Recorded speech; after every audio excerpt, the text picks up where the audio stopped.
Baik, baik, assalamualaikum warahmatullahi wabarakatuh. Jadi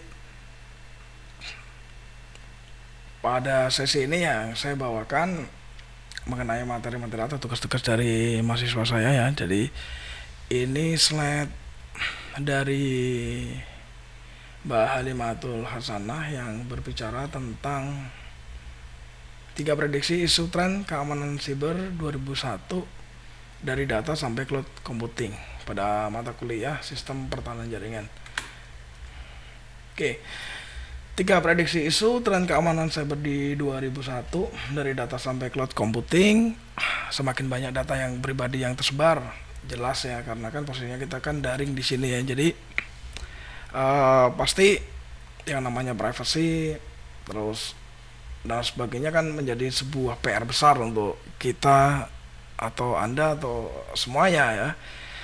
Terus bagaimana kesiapan kita untuk menghadapi era 5G ini, dimana kita dipaksa untuk bisa selaras atau koren dengan program digital sekarang ya, yang tadinya kita konvensional atau visit, sekarang kita diajak untuk masuk ke tren digitalize. Terus WFA pasti akan terus dilakukan di sini. Kita nggak tahu nih pandemik sampai kapan, sampai berakhirnya kapan, dan posisi kita tatap muka offline juga belum tahu di sini. Jadi ini menjadi sebuah PR besar untuk kita semua. Nah, adanya data pribadi yang marak tersebar di sini ya. Di Palo Alto sendiri memprediksi data pribadi akan semakin banyak tersebar pada tahun 2021. Berdasarkan dari kajian yang dilakukan, hal ini berdasarkan tren traveling pasca pandemi. Jadi kenapa sih diambil sampel seperti itu? Biasanya kan kita sudah bosan, boring ya, karena setiap hari kita harus WFA, kita di rumah dan apapun kita kerjakan dari rumah, sehingga ketika pada saat mungkin pasca pandemi, hal ini akan menjadi data yang sangat membludak di sini. Terus dengan adanya sistem kayak misalnya kayak kita punya sistem aplikasi peduli lindungi dan sebagainya kan, kita traveling kan tetap ada kontak yang akan masuk ya, ada registrasi di sana ya, artinya itu kan data atau informasi dari diri kita. Itu menjadi PR besar, apakah nanti data tersebut bisa aman atau tidak ya, siapa yang tahu, who's know, kan kita nggak ngerti ya. Itu menjadi sebuah tantangan dan mungkin bisa menjadi sebuah masalah yang baru di dunia cyber di sini ya. Nah, kontak tracing yang dilakukan akan membuat banyak data yang harus dibagikan. Nih contohnya tadi ya, yang saya sebutkan tadi ya, ada alamat ya, ada nama, alamat pribadi, lokasi hingga riwayat kontak yang melakukan perjalanan tersebut. Nah, ini banyak jumlah besar perjalanan yang dilakukan, tentunya berpotensi menyebarkan data pribadi seseorang. Terus permasalahannya, data privasi ini akan terus menjadi perdebatan, terlebih dengan adanya kekhawatiran tentang jumlah perusahaan teknologi yang tidak mematuhi GDPR.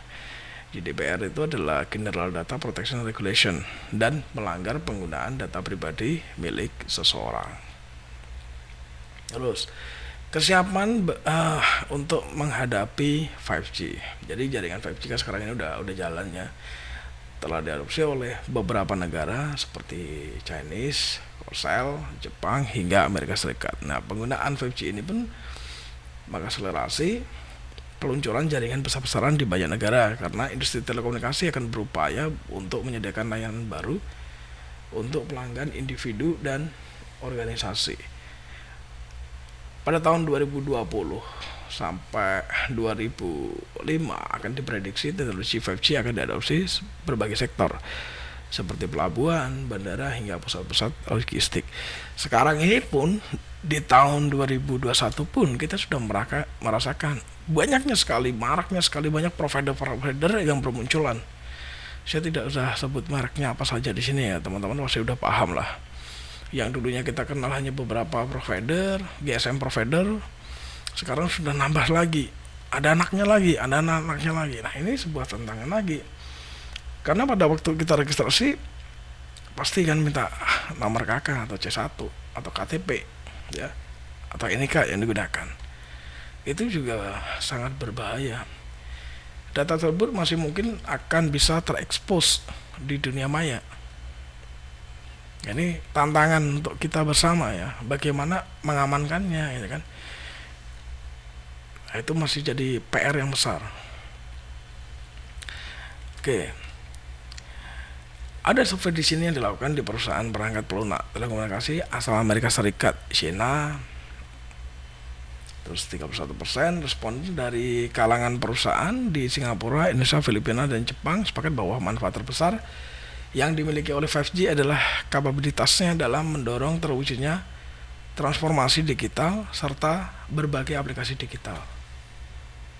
Nah, tapi ya perlu diingat di sini menjadi tantangan tadi ya, swasta atau program third party atau kita memberikan hak akses pihak ketiga, apakah pihak ketiga itu masih bisa dipercaya atau tidak. Akan muncul budaya trust and anti trust di sini nanti. Terus WFH akan terus dilakukan di pandemi COVID-19 ini, saat ini mendorong karyawan untuk melakukan pekerjaan dari rumah. Ya, kemudian mendorong transformasi digital. Pasti mengatakan di sini, pengalaman menerapkan kerja dari rumah selama 8 bulan terakhir membuat banyak perusahaan memikirkan cara agar karyawan mereka tetap aman bekerja dari rumah. Benar. Saya pun sendiri merasakan ya, jadi 2 tahun ya, 2 tahun sudah WFH. Jadi untuk share segala macam itu sangat menjadikan mengerikan ya kan, apalagi di kampus ya.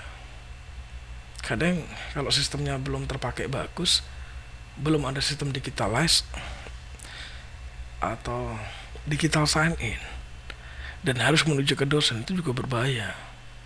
Share tanda tangan itu sangat mengerikan sekali.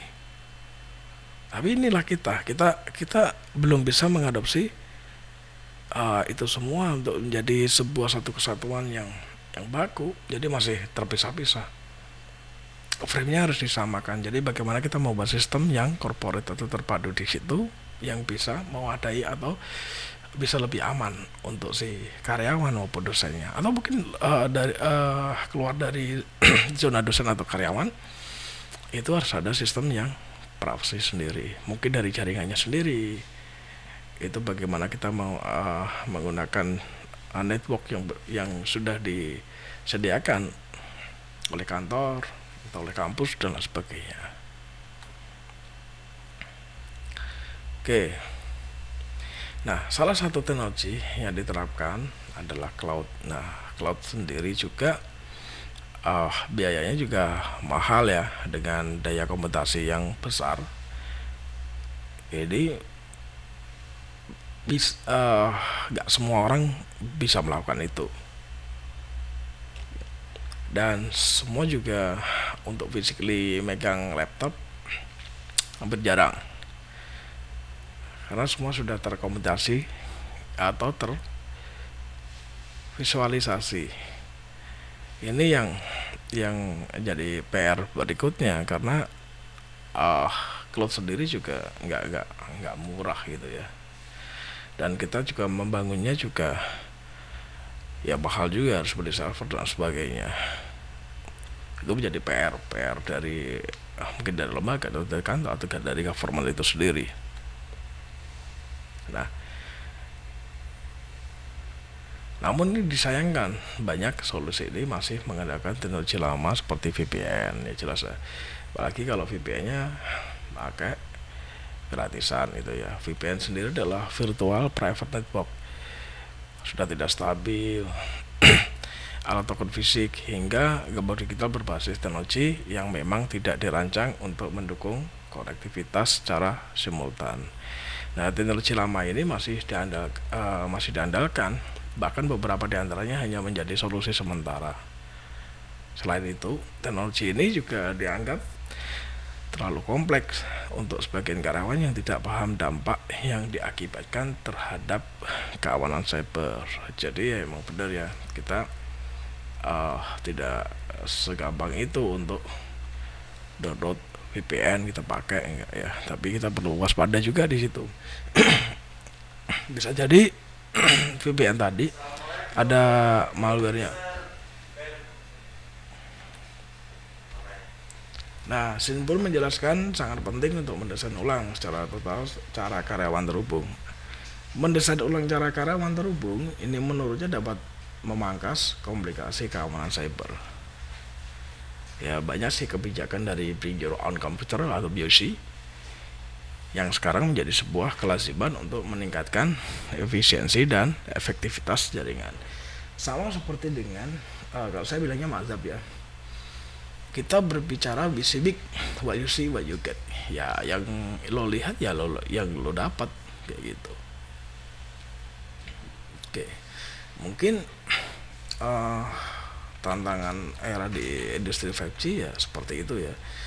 Jadi bagaimana kita bisa mengamankan data, apalagi sekarang kita dipaksa untuk lari ke dunia digital.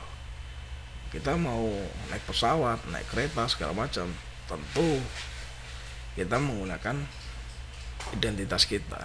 Nah, identitas itu apakah pihak yang menyelenggarakan itu bisa mengamankan data kita atau tidak? Malah kalau nggak bisa malah sangat berbahaya sekali, karena kita sudah banyak melihat di internet, kalau kita searching di Google udah banyak sekali data-data yang bermunculan di situ. Oke, semoga bermanfaat informasi ini dan tulisan dari Mbak Halimatul Hasanah dan bisa menambah wawasan teman-teman. Assalamualaikum warahmatullahi wabarakatuh.